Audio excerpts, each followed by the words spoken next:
ওরা কে হবে, কোন জাত হবে, ওরা নারীদের মধ্যে হবে।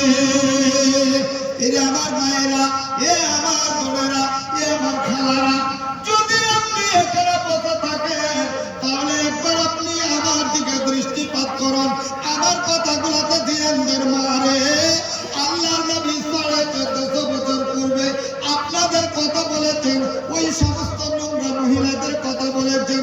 কাদের কথা আল্লাহ নবী বিশ্লেষণ করলেন? নবী কি পবিত্রতা বানা বললেন? বেটিরে আল্লাহ নবী বলেছেন ওয়ানিসাউন কাসিয়াতুন আদিয়াতুন মুমিলাতুন মাইলাতুন রুসুহুন্না কাসনামাতিল বুখতিল মাইলা। সাহাবীরা আমার শুনো, এ আমার সাহাবীরা শুনো, ওইটা অন্য কোনো জাত হবে না, মহিলাদের মধ্যে হবে। আখিরি জামানাতে কিছু সংখ্যক মহিলা পৃথিবীতে আসবে, জাহান্নামী মহিলা। ওরা কি করবে? দুনিয়াতে মায়ের পেট থেকে আসবে, ওরা দুনিয়াতে খাবে দাবে, ঘর সংসার করবে, সবই কিছু করবে। তারপরে ওরা জাহান্নামী, জাহান্নামের সার্টিফিকেট ওদের গায়ে থাকবে। মরেনি বলে জাহান্নামে যায়নি, মরলে সোজা ওরা জাহান্নামে যাবে। আল্লাহ নবী বিশ্লেষণ করলেন, এ আমার সাহাবীরা শোনো, ওয়ানিসাউন কাসিয়াতুন, ওই সমস্ত মহিলারা, ওই আখিরি জামানার মহিলারা কি করবে? ওরা পৃথিবীতে আসবে, ওরা কাপড় তো পরিধান করে থাকবে। ওরা আমার সাহাবীরা বন্ধুরা শোনো, ওরা তো কাপড় পরিধান করে থাকবে, কিন্তু নবী বললেন ওদেরকে উলঙ্গ যেন দেখতে পাওয়া যাবে, ওদের অঙ্গ প্রত্যঙ্গ যেন উলঙ্গ দেখা যাবে। কাপড় পরিধান করে আছে, তারপরে ওদের উলঙ্গ দেখানো যাবে। তাহলে কি আপনি বুঝলেন বাপু, কি বুঝলেন দাদু আমার? এই যে এটাই কথা আল্লাহ নবী বলতে চাইলেন যে ওরা কাপড় তো পরিধানই এমন করে থাকবে, রেশম এত পাতল ধরনের পোশাক, এত জর্জেট মানে শাড়ি পরে থাকবে, পাতল পাতল পোশাক পরে থাকবে। ওদের অঙ্গ প্রত্যঙ্গ যেগুলা লাগা মানে প্রকাশ্য করতে পাবে না পরপুরুষের সামনে। আল্লাহ ওদের মানে বডিখানাকে আল্লাহ যেন মানে পর্দা করেছে, কিন্তু ওরা বেপর্দা হয়ে সমস্ত প্রকাশ্য দেখতে পাওয়া যাবে। ওই সমস্ত পোশাক পরিধান করে নেবে আর নিজেকে সভ্যতা যুগ মনে করে, সভ্যতা মডার্ন মহিলা মনে করে ওই মহিলা বাড়ি থেকে বেরিয়ে পড়বে। কি করবে? মাথায় ওদের ওড়না থাকবে না, উঁচা পানির হিল করবে, আর বাড়ি থেকে ওই সমস্ত উলঙ্গ পোশাক পরিধান করে নেবে, বেপর্দা পোশাক পরিধান করে নেবে। মানে গায়ের জামা ভালো থাকবে না, গায়ের জামা এমন ভাবে তৈরি করবে, ওদের ফুল জামা দরকার ছিল যেন বডি কেউ দেখতে না পায়, গায়ের চামড়া কেউ দেখতে না পায়। কিন্তু মারে আফসোস লাগে বলতে, কেন তোমার এইরকম ব্যবহার হলো? তোমার বাড়ির বউ কেন এরকম বেপর্দা হয়ে গেল? ওরে আমার বাপ জানেরা, তোমার কেন তোমার বেটি কেন এরকম বেপর্দা হয়ে গেল? আমার দাদু জানেরা, কেন আপনার বিবি, যুবতী বিবিকে আপনি পর পুরুষকে নিজের বিবির অঙ্গ প্রত্যঙ্গ দেখাবার জন্য বাড়ি থেকে বের করে দিলেন?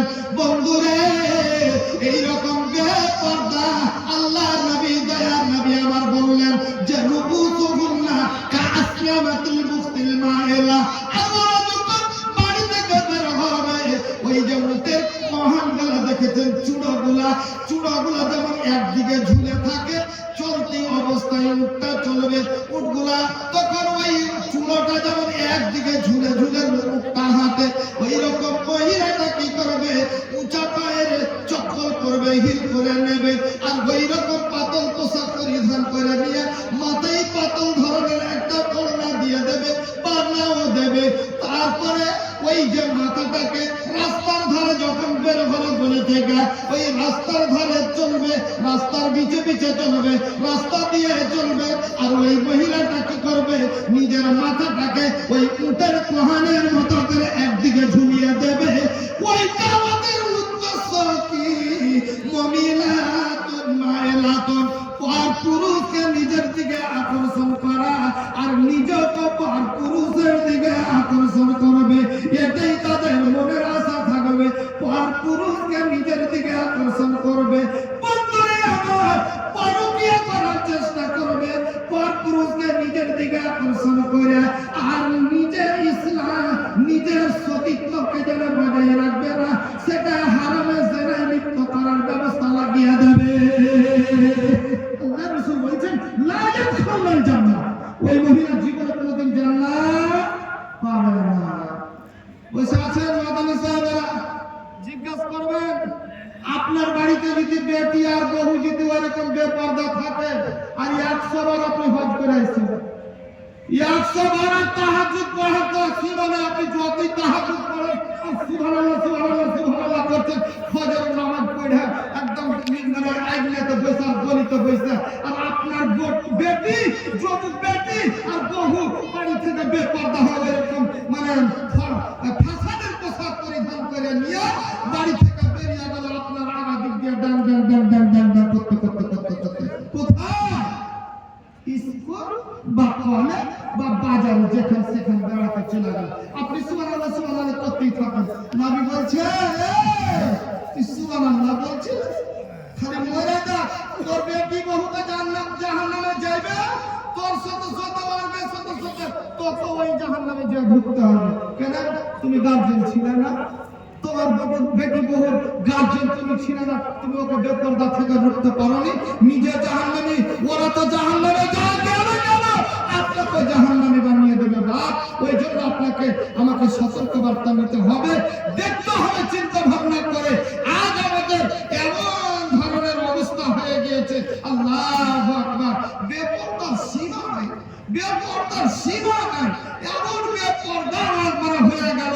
এই ফ্যাশন দেখে আমাদের মুসলমানের মেয়েরাও যেন ওদের মতো মডার্ন হয়ে ওই জাহিলিয়াতের যুগের মহিলাদের মতন হয়ে গেল, দিয়া নিজের ইজ্জতকে বরবাদ করে দিল, নিজের ইজ্জতের কোনো হেফাজত রাখলো না, যেটা আল্লাহ রাব্বুল আলামিন মুসলমানের মেয়ের জন্য হারাম করে দিয়েছে। আগেকার যুগের মেয়ে ছেলেকে দেখতাম, মায়েরকে খালারকে দেখতাম যে ব্লাউজ বানাইতো ওরা 1 মিটার 1.5 মিটার কাপড় দিয়ে পুরো বডিটা কত সুন্দর ঢাকা থাকতো। তারপরে আস্তে আস্তে আস্তে আস্তে আস্তে চলে এলো হাফ মিটার, তারপর আরেক কম মিটার, 1 পোয়া 2 পোয়া করতে করতে 1 গিরা 2 গিরা 3 গিরা 10 গিরা, এই 10 গিরা করতে করতে করতে করতে কিছুদিন পরে আপনি দেখতে পাবেন যে নেই গিরহার ব্লাউজ, আর ব্লাউজই পিনবে না। এরকম যুগ চলে আসছে, দেখেন কি আমার যুগ চলে আসলো। নতুন যুগের নতুন মেয়ে